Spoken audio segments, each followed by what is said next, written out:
Hello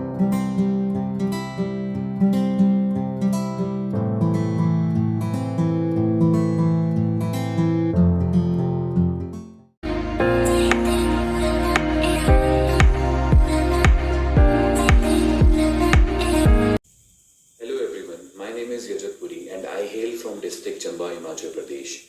I have completed my post-graduation in Botany Honours from DAV University and I have been teaching home tuitions from past 2 years.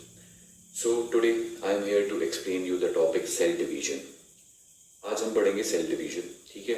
Cell division में हम क्या पढ़ेंगे वो मैं आपको थोड़ी देर में बताता हूँ। पहले हम टॉपिक लिख लेते हैं अपना, सेल डिवीजन। आज हमारी बेसिकली हम 2 चीज़ें पढ़ेंगे।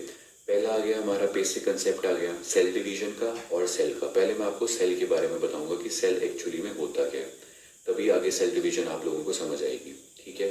सेकंड हम पढ़ेंगे फेजेस इन सेल डिवीजन, मतलब डिफरेंट टाइप ऑफ फेज आते हैं कि पहले क्या होता है, बाद में क्या होता है, उसके बाद क्या होता है, ठीक है। तो हम स्टार्ट करते हैं सेल साइकिल से। सेल साइकिल में भी टू बी प्रिसाइज हम मियोसिस को ज़्यादा प्रेफरेंस देंगे अभी, बाकी जो माइटोटिक डिवीजन है वो हम बाद में पढ़ेंगे, ठीक है। तो आप देखते हो ये जो सेल साइकिल है ये आपके जेनेटिक्स में भी आपको हेल्प करेगी और बायोटेक्नोलॉजी का जो आपका चैप्टर है, पूरी यूनिट है, उसमें भी आपको हेल्प करेगी, जो कि नीट के हिसाब से बहुत ज़्यादा इंपॉर्टेंट टॉपिक्स हैं और आपका मैक्सिमम अराउंड 100 मार्क्स कवर करेगा ये पूरा 2 टॉपिक्स, ठीक है। तो अगर आपने आज का लेक्चर ढंग से समझ लिया तो आप समझ के चलो कि आपका जेनेटिक्स और बायोटेक्नोलॉजी सॉर्टेड है, मतलब आगे प्रॉब्लम कम आएगी आपको। तो मैं पहले आपको बेसिक समझाता हूँ सेल का। सेल क्या होता है? Cell is the basic structure and function unit of life. ये डेफिनेशन आई एम श्योर आपने शुरू से छोटी क्लासेस से पढ़ते आ रहे होंगे, बट आपको आज इसका मतलब मैं समझाता हूँ। बेसिक यूनिट मीन्स कि मतलब शुरू इससे होता है, मतलब इनिशिएट जो होती है हमारी कोई भी लिविंग ऑर्गेनिज्म, उसका सबसे छोटा यूनिट क्या है? वो है सेल, मतलब बेसिक यूनिट। अब आ जाता है फंक्शनल यूनिट। फंक्शनल यूनिट का मतलब है कि कोई भी फंक्शन, जैसे नर्व सेल हो गया उसका स्पेसिफिक फंक्शन है, फिर आपका ब्रेन सेल हो गया उसका स्पेसिफिक फंक्शन है, हार्ट में जो सेल्स होते हैं उसका स्पेसिफिक फंक्शन है, ठीक है। हार्ट का सेल जो है वो पंप में हेल्प करेगा, ब्रेन सेल जो है आपके सिग्नल को ट्रांसमिट करेंगे एक जगह से दूसरी जगह।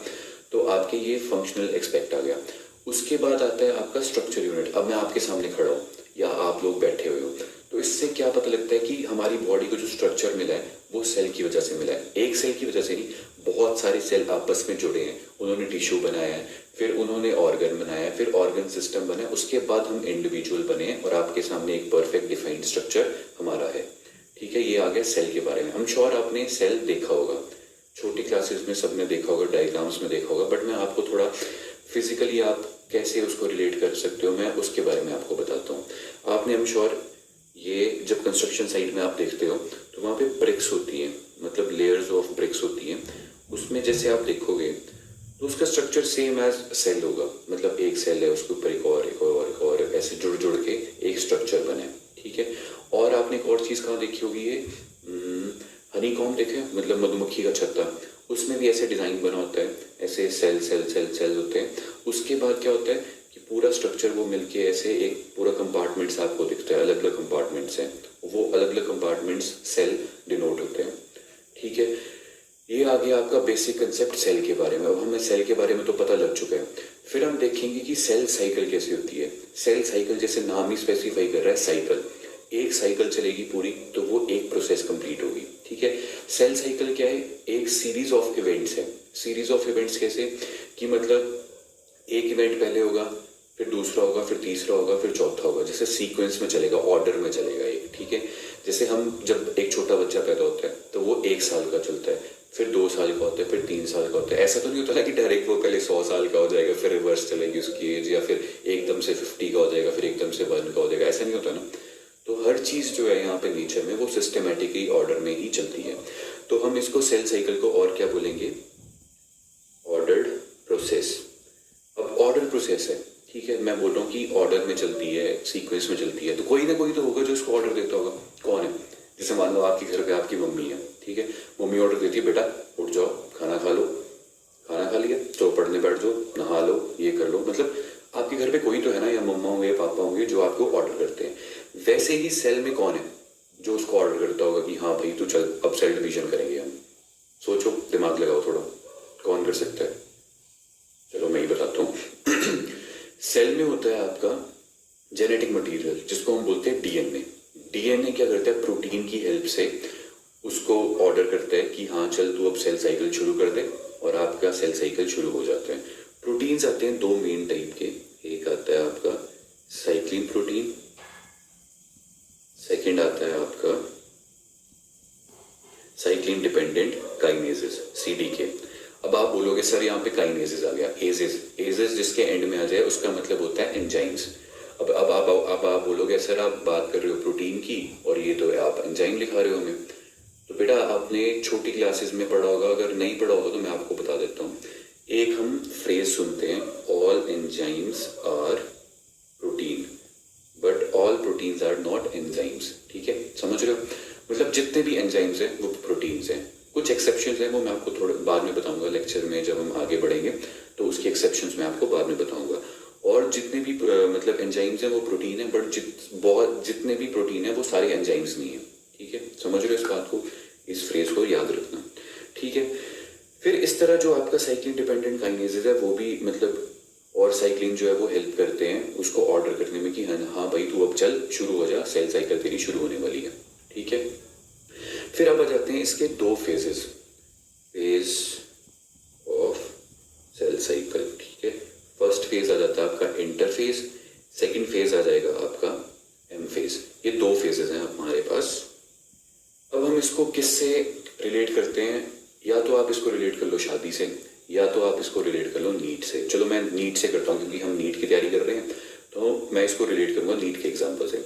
अब आप बेटा तैयारी शुरू कर देते हो, मतलब पूरा साल आप तैयारी करते हो, 10 महीने, 8 महीने, 12 महीने, मतलब 12 तो नहीं 10 महीने तक तैयारी करते हो।